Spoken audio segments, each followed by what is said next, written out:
Welcome to today's coffee break. How are you, Jack? Coffeeless. Coffeeless. We record a bit closer to my lunchtime today, as What are you on I've had about? some It's issues this morning. Wednesday. It's Wednesday morning. Oh yeah, sorry, we're coming at you live on Wednesday morning. Yeah, no, I'm just choosing to not have a coffee today. That's it. Yeah. Yeah. How are you? Very well, very well. Other than the cricket being rained off essentially all weekend, life is good. Life is great. And yourself? England are 1-0 up in the series, so you know. I mean, obviously we'd like a match, but there we are.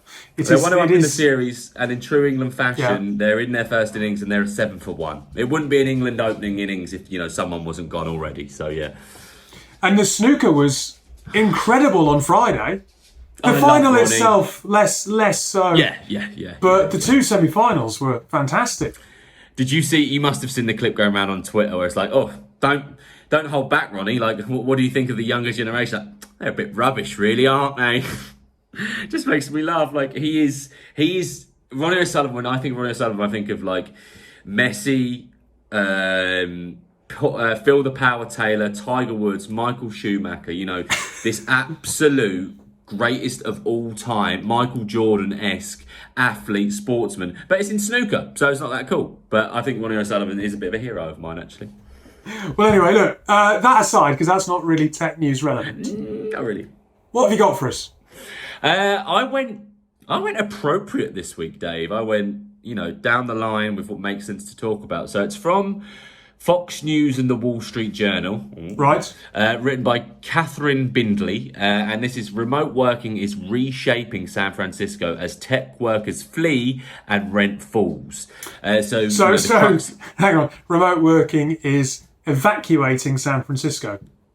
It's almost reverting the playing field there, and I'll get into some more odds and sods in a minute, but the crux of it is that since all these huge tech companies have now been hit by coronavirus and said to everyone, work from home until at least summer 2021, winter 2021, whatever, work from home, people are going, all right, well, I'll go work from Arizona, I'll go work from New Orleans, because it's cheaper, and the companies are on board with this. So for years, there's been talk of a potential exodus from the Bay Area due to exorbitant cost of living, long slogging commutes. And we are now in a stage where people are getting out of San Francisco, which is only good for the city, because I went there last year and they hate tech out there. The locals, the San Franciscans, hate big tech because the rent's gone up, the house prices have gone up to buy. So if I can just give you some data, or data, as the Americans would say, Google parent Alphabet Inc. last month said employees won't be returning to the office until at least summer 21, in part so they can sign 1-year leases somewhere else. So that, Google are saying, go rent wherever you want for the next year, come back if we reopen then. Facebook said that employees could stay away for that long too. Facebook, who has 52,000 employees, expects to shift to a substantially remote workforce over the coming decade and is now recruiting a director of remote work. Other companies, including Twitter, Slack, have declared most of their employees can work remotely for good. Now, Twitter's HQ is in the middle of San Francisco by the baseball stadium, I believe. So huge rent prices being saved there. But the article goes on to say Zuckerberg did a survey amongst some of his employees. There was a survey around nearly 400 Bay Area tech workers. And in that sample size, 42% would move to a less expensive city if their employer asked them to work remotely full time. So this is interesting, right? I kind of get where everything's coming from on this, but when we had Eric, who is the CEO and founder of Postal.io on the podcast recently, he was talking about the fact, they're all saying these things right now, but don't bet on them turning around in a year's time, right? Because they've got 30-year leases on these headquarters, and that's a hell of a cost to sink.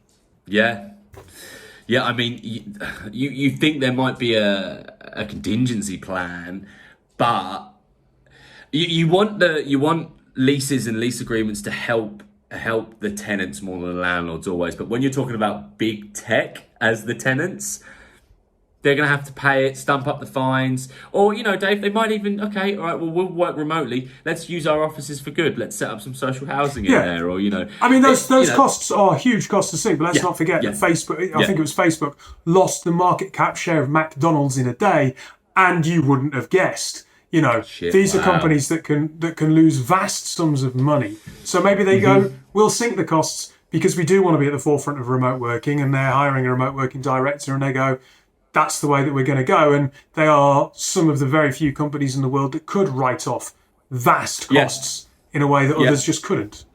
Yeah, I think if they see the benefit. It would be the 1%, right? It would be the 1% of companies that could afford it or whatever. And you put Facebook and Twitter into that, I guess. But I think this is, even though we're talking about San Francisco, it still applies to London. The article wraps up by saying the region is just expensive in other ways. A cheeseburger and fries getting delivered can cost over $25. An ice cream cone is $7.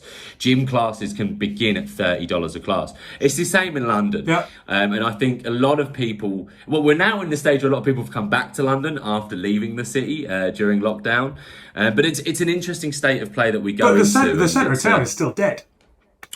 Right. Well, I wouldn't know because I haven't been there, but I believe. I mean, you haven't been anywhere near there recently as well. But I've had to be in the last couple of weeks for non-work reasons, and it is dead. Right. Well, I mean. It's funny, I mean, I won't name who it is because I don't want to get anybody in trouble, but someone I know, their office during lockdown stayed open and employed one person to stay in the office to make sure it was all ticking over, but they also accepted furlough for the entire company. So they also was continuously getting rent from the people in the building. So if you're thinking, right, they furloughed 99% of their staff, whilst also paying rent, like something's not right there. So there's a lot of weird minutiae involved in leases and lease agreements at the moment that are probably being a bit abused. So I think the next year, when people start to come back into the office and back into the cities, will present an even newer normal of people being like, actually, let's stay at home now, when we all craved to come back. And let's face it, the big question then is, are people going to choose to live in overinflated London properties if they don't need to be in central London all the time? Right, very quick bit of tech news from me. This is kind of a plug and a thought, and it's not me being preachy because I have a OnePlus, so I have a standard mobile phone that costs a fair amount of money, not as much to be fair as Huawei or Samsung or Apple. But there is an article in The Guardian today with the lead designer, Michael Ballester of Fairphone. Fairphone are aiming to transform electronics in an industry where taking care of people and the planet should be a natural part of doing business. So why is Fairphone needed? Constant push for the latest device means that 1.4 billion mobile phones are sold worldwide every year. Most people keep their phones for just 2.7 years. I actually do less than 2.7 years, so I'm part of the problem here. And only 2 years. Yeah. Only 20% of those are that are discarded are recycled. So there's a human cost. From the mines to the factories, the entire electronic supply chain itself is tainted by unsafe and inhumane working conditions with long working hours and even child labour. So, cost of being fair. For companies to be fair, they must truly want to do it. For Fairphone, it's the natural way of doing business. In 2019, a total of 230 workers in our Chinese factory received a bonus of up to £384 per person, 1.5 times the local salary. This type of bonus was the first of our kind in its industry. If this approach were to be scaled up across all brands that partner with the factory, 100% of factory employees would be earning a living wage. But the real effort is making it possible. But this phone basically is made from ethically sourced parts. It's completely replaceable. It's completely recyclable. And what I really like about their advice is not to go out and buy Fairphone now. It's to keep hold of your current phone and make it last as long as possible because that reduces your carbon footprint. And then maybe when you get a new phone, think about Fairphone. Okay, I'll play devil's advocate because I can't find many faults in this, but is the phone actually any good? Well, I need to read up on a review on the Fairphone, but you know what? I bet it probably is.